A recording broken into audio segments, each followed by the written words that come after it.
don't fully remember what I said about Wes Anderson when I reviewed Asteroid City earlier this year, but if I didn't say it before, I should say it now. I probably love the Wes Anderson movies I've seen, even if I haven't seen them all, but it's not like I hate any of them. No, of course not. But even the ones I miss, I know I'll probably love this just as much, except maybe one or two if you can guess which one of those are. Besides that, I should bring up how I felt about Asteroid City. I thought it was really good, and I wanted to love it. I think it's great in many ways, but it had its problems that hold it back. But it's definitely one of the funniest movies of the year, with its all-star cast, singular direction, set design, production design, really everything. And hell, you know it's directed by Wes Anderson, because it just is, you know. But when Netflix acquired the rights to Roahl Dahl's stories, which I guess Warner Bros. Better make good on Wonka if it's the last time an adaptation will be on the big screen, I guess. While stuff like the Matilda music was not something I cared about that much, Wes Anderson and Roahl Dahl's work together isn't something I knew I needed, but after watching this, I did need this. These are some of the best short films I think I've even seen. And even if it is technically a short film since it's less than 45 minutes, The Wonderful Story of Henry Sugar is one of my favorite movies of the year.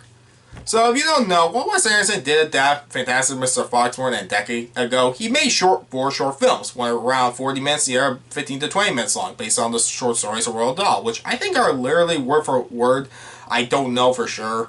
I kind of don't want to know if it's not, since all these stories have narrators who look directly at the camera, and most of these characters have monologues that go on for minutes before the camera moves or cuts. It's in front of some of the best productions, staging, props, etc. Some of the best sets I've seen in a film this year.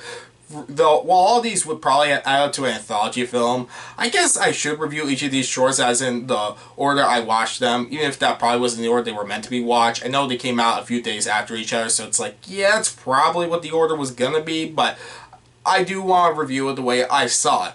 And I would say the recurring cast in most of these shorts are Ralph Fiennes, Benedict Cumberbatch, Patel, Ayoade, Rupert Friend, I think it's Friend, but maybe it's Friend, and Ben Kingsley, with some in only a few shorts, some in all. I'll go into specifics if it's relevant, so let's talk about it. With that being said, what are these short films? The first short I watched was The Ratcatcher, which is about a creepy and egotistical ratcatcher who, when called in to help out with an infestation, and keeps explaining his methods and ideas, might not be as impressive as he claims, and his need for attention shows the kind of man he really is. And I will say a few things. While Dev Patel might be everyone else's favorite narrator in these shorts for being a fantastic actor, and he is, he is, I think in this short, Ayoade's dry wit and voice works perfectly in the Wes Anderson story. Hell, it's a perfect combination in that sense. And when the short's tone starts changing, it works where you don't know where it's going, but when it goes to a place I thought it was, the horror and shock still got me, and I love it for that. So, next, Poison, which according to research has been adapted before in an episode of Alfred Hitchcock Presents, directed by the master of suspense himself, and I can easily see why. Benedict Cumberbatch gives a fantastic performance as a stressed-out, tired man who can't move a muscle when a dangerous snake ends up under his clothes in bed, and he has to rely on others' help as he's stuck hopeless and only going to explode soon enough, where it's like he can't stay still forever.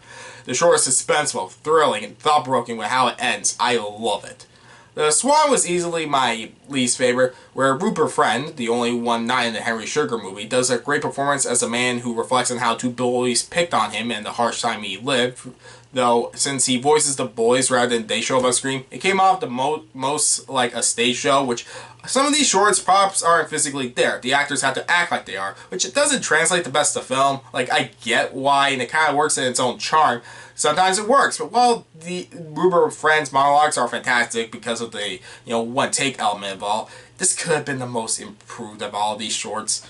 With that being said, I should talk about my favorite one, The Wonderful Story of Henry Sugar. It follows Benedict Cumberbatch as the title character, a man who's been privileged and self-centered his whole life. As Roahl Dahl puts it, only wants to get more rich, and discovers a forgotten doctor's report about a man who can see with his eyes closed. He can see through things and see, cars in the outside, for example. So he decides to teach himself in order to cheat when gambling, but discovers something more. This is easily my favorite short and one of my favorite movies, if I could call it that, this year, with not a second wasted, not a single second wasted or unnecessary, as it has multiple narrators, starting with Ralph Fiennes as Roahl Dahl himself introducing Henry Sugar, who reads the book where the doctor talks about his experience with the man who can see with his eyes closed, who tells the doctor who he did it.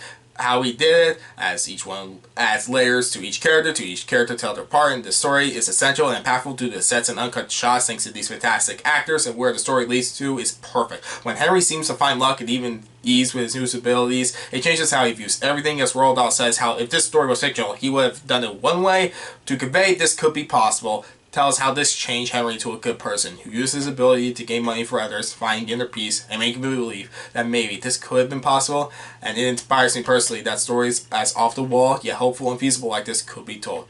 This was perfect. I wouldn't change a thing. This better win the best short film at the Oscars.